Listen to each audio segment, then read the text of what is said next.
Mark Zuckerberg is trying to impress everybody by talking about big, tough boy stuff and dressing like he's going through a divorce. But is he a scam? Find out in my segment that never seems to run out of ideas. Is it a scam yet? Marky Mark announced last week that transphobia is now even more allowed than it was before, and he's getting rid of pesky information. And his stated reason was it's time to get back to our roots of free expression. If there's one thing Mark likes, it's stealing land in Hawaii. But if there are two things he likes, it's stealing land in Hawaii and making up a new reason why he started Facebook. The true roots of Facebook were calling women ugly, but then he pivoted and the new roots kept rolling right in. In 2006, he said Facebook is about real connections to actual friends. Just 2 years later, he claimed Facebook has always been about making the world more open. And in 2015, he said his mission had always been connecting you with your friends, family, businesses, and governments. I just can't get enough connecting with businesses and governments. But also, there are a few things he's been very consistent on. Number one, privacy is for losers. The original Facebook was built by scraping everybody's data without their permission, and he hasn't slowed down, whether it's publicizing the purchases you make, sharing private messages with companies, or tracking users' ovulation without their permission. If you've got private data and Mark's around, no you don't. Number two, he hates the free market. He buys rivals, copies the features of the other ones, and then when that's not enough, spends millions of dollars lobbying to get TikTok banned. Not even Marx hates free market competition as much as Mark. And of course, he deeply loves stealing land in Hawaii. So he steals data, lies about everything, does it all in defense of a monopoly, and pretends that he just is a free speech warrior who's just being a big brave boy. But is he a scam yet? Honey is a browser extension from PayPal that tells you it couldn't find any coupon codes. But is it a scam? Find out on my regular segment, Is It a Scam Yep? YouTuber Megalag did all the hard work on this, so go watch their video, but here is a short version with jokes. Honey has over 17 million users, but it turns out they've been scamming their users,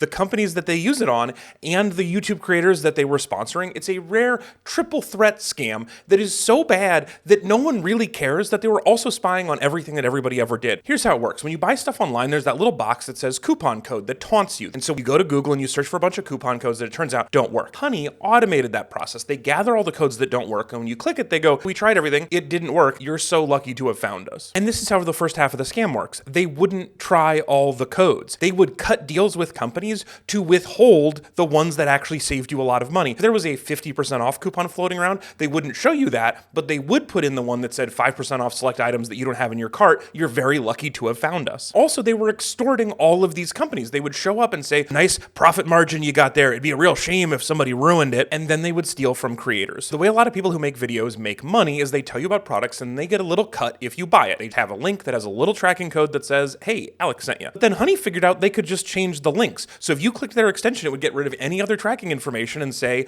Honey sent you. And then they would get all of those creators' money. And remember, they were sponsoring a ton of creators. So Honey extorted stores, lied to their users, and stole money from the creators that were promoting the app. But are they a scam? Yep. White chocolate tastes like chocolate threw up. But is it a scam? Find out on my sometimes important, sometimes petty segment, Is It a Scam Yep? According to chocolate companies, there are three main types of chocolate. Dark chocolate for people who like chocolate, milk chocolate for children, and white chocolate for people whose tongues are broken. White chocolate was first created by the Water is Not a Human Right Corporation, Nestle. Originally, they were going to use it to coat vitamins, but as part of their quest to make every part of the world worse, they decided to also sell it as candy. They brought it to the US in 1984, and their main selling point seems to be that it's white.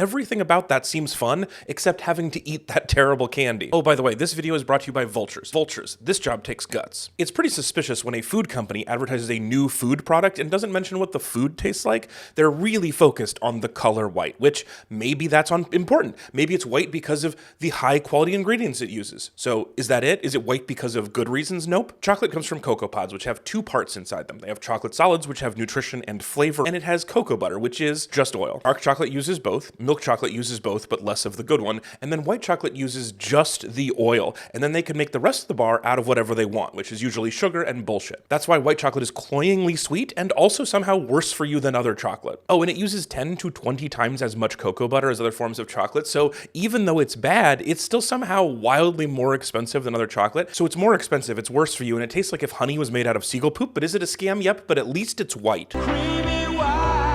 Stores locking up even their cheap products is annoying, but is it a scam? Find out in my segment about new things to be mad about. Is it a scam? Yep. It was a huge problem. Marauding gangs of shoplifters would burst into poor, innocent little retail establishments like Walgreens, and they would steal everything that wasn't locked down, and they only had one choice to protect themselves. Except a weird thing happened when a newspaper looked into a bunch of Walgreens locations that were being closed because of massive rises in theft. Shoplifting at those stores wasn't actually up, and they'd been planning on closing them for a long time anyway. Weird. And that massive wave of organized organized retail theft? It turns out the Retail Association had accidentally overstated the problem by 10 times. And then last week, the CEO of Walgreens admitted on an earnings call that their sales were way down, and one of the reasons might be when you lock up products, you sell less of them. A new rule for 2025 is we're not doing imposter syndrome anymore. Whatever it is you've done with your life up till this point, you're smart enough to be the CEO of Walgreens. I can tell you why sales were down. It's because every Walgreens I've ever been in felt like it didn't want to be a store. Like, fine, we'll sell products, but not the good ones, and we'll charge airport prices, and we'll never hire employees or clean. And it's not an accident. They spent billions and billions of dollars buying up their competitors like Duane Reade and most of Rite Aid. So now they've got more overhead and fewer competitors forcing them to be good. And meanwhile, while they were lying about how much was being stolen from them, Walgreens was doing Medicare fraud. They were literally stealing from the US government. So they caused shoplifting, then used it as a scapegoat for all of their other problems. Meanwhile, they were doing literal crimes. And then even after announcing that it cost them more money than it's saving, the CEO said they were going to keep locking up their products because it's never the right people who get imposter syndrome. But is it a scam? Yep. The alcohol industry makes fun ads for their fun products. But are they a scam? Find out on a real bummer of an episode of my regular series, Is It a Scam? Yep. There was this neat idea in the 90s that drinking was actually healthy for you. And despite the fact that obviously not, it came from actual studies. But those studies had some hilarious problems.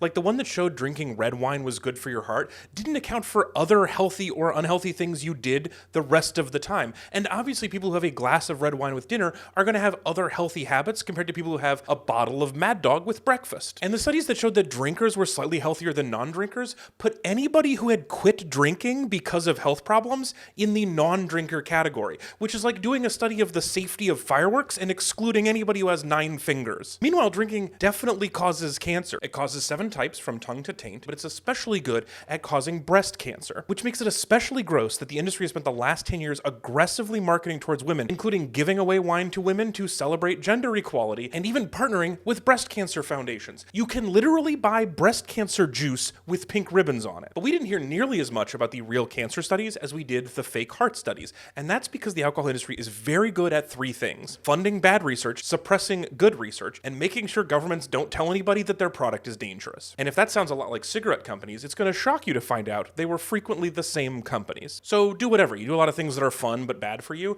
But remember, this is an industry that knows its product kills you and is working very hard to make sure you never find that out. But is it a scam? Yep.